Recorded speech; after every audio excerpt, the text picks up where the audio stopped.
Bapak, Ibu, saudara-saudari yang terkasih dalam Tuhan Yesus. Beberapa waktu lalu ada seorang tokoh agama yang cukup terkenal di negeri ini berbicara tentang salib dan mengatakan hal-hal yang bagi kita tidak pantas tentang salib. Salib yang dianggap gambaran jahat dari setan dan lain sebagainya. Yang bagi kita bukan hal yang baru. Bahwa Tuhan Yesus disalib, dicaci maki, dihina, yaitu sampai hari ini. Dan bagi kita tidak kekurangan suatu apapun ketika orang berbicara buruk tentang salib dan tentang Yesus. Dan justru dalam pemahaman saya, dalam pengertian saya lalu menjadi semakin jelas bahwa banyak orang memang tidak memahami makna salib.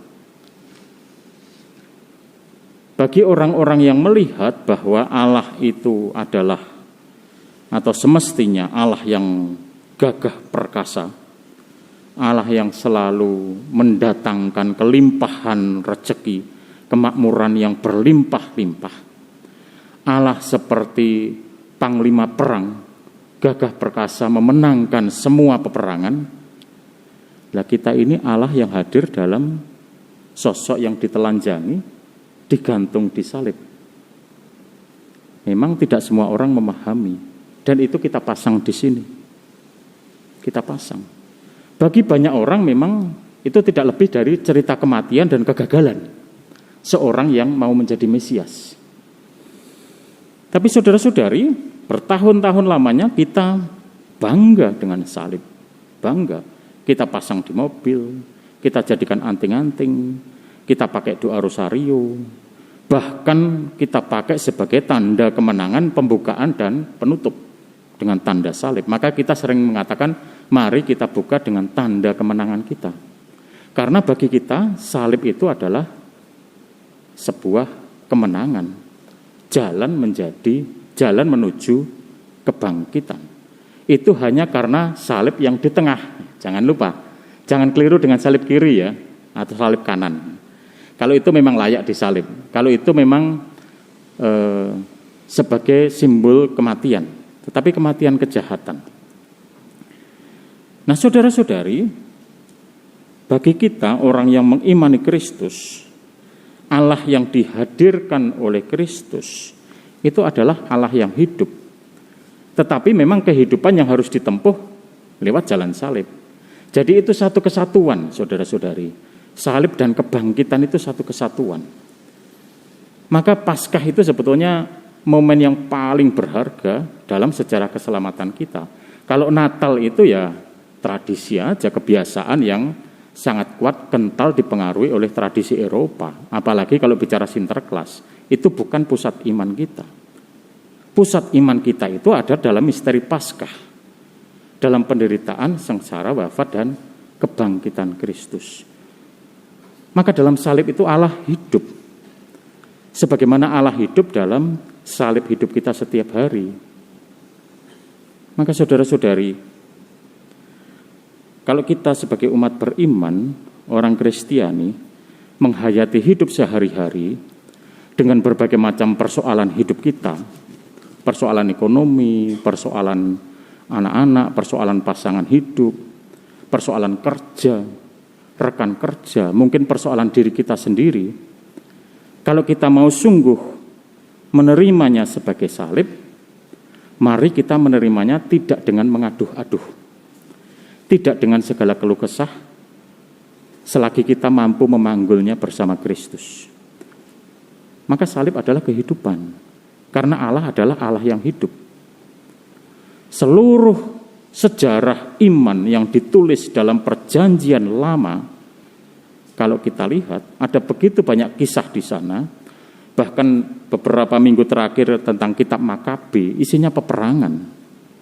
Dan kita mengatakan demikianlah sabda Tuhan. Kalau Anda mikir sedikit, Anda akan bertanya, ceritanya peperangan gitu kok, demikianlah sabda Tuhan.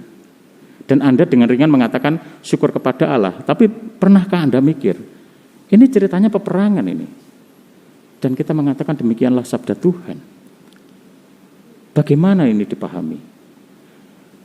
Karena memang Allah bekerja dengan cara-cara yang sungguh-sungguh tidak kita pahami. Bahkan dalam situasi yang paling sulit seperti peperangan, kisah-kisah dalam perjanjian lama. Kisah perjanjian lama itu kisah-kisah manusia semua dengan segala jatuh bangun, dosa, hasrat, hawa nafsu, dan sebagainya.